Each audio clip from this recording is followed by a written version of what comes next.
Welcome to an episode of Inner Work Guides, Alchemical Gnosis, Yoga of the West. I'm your host, John H. Reed III. Let's get to it.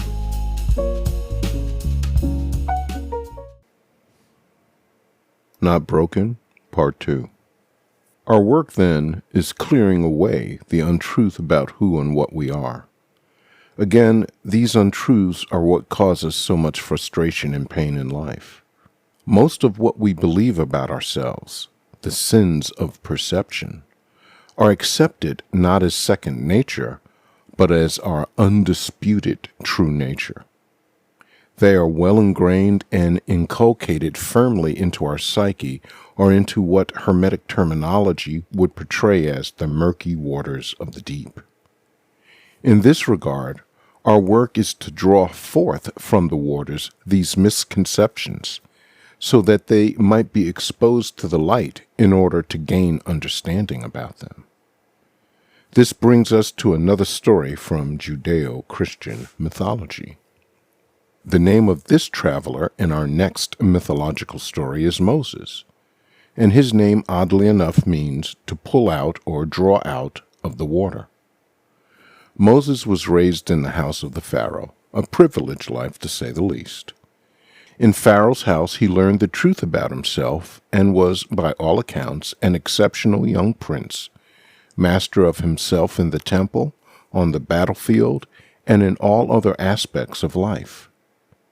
This part of the story represents the true nature of yourself before the need to conform to society made you wall off or hide like Adam and Eve from certain aspects of yourself. And as in all good stories of this kind, the traveler must face a rather unpleasant test. And so, at the height of his growth and fame, Moses is cast out and he falls from the heights of being a prince of Egypt in the line of succession to become Pharaoh, only to end up walking around a mountain in the desert named Horeb, or Sinai. The name of the mountain around and on which Moses walked actually translates to desolation. A fitting metaphor, I am sure, for the mental state in which he found himself. One can imagine that at these moments he pondered, who am I truly? Why am I here? And most of all, why has all of this happened to me?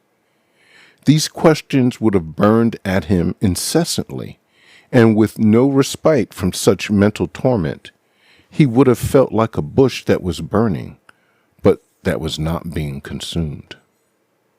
So the mental desolation that Moses felt is the same that we all feel when we do not live and express in fullness the truth of who and what we are. The more we contort ourselves to conform to any predetermined behavior that forces us to deny ourselves and our purpose of being, the more we will feel this mental discomfort or desolation of Horeb.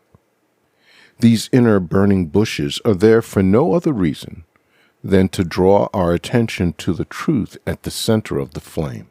Like Moses, when we turn our attention to the center of the flame, we will find that we stand upon holy ground, for we will find ourselves in the midst of the divinity of our true self. As daunting as it may initially seem, we all really carry just a finite set of volatile items that need to be reconciled. And on the other side of that ugly desolation is a place of enormous freedom, power, and peace. We all would prefer not to have to go through pain or snap our fingers and have things become a utopia in an instant. But this is, after all, an inner traveler's journey.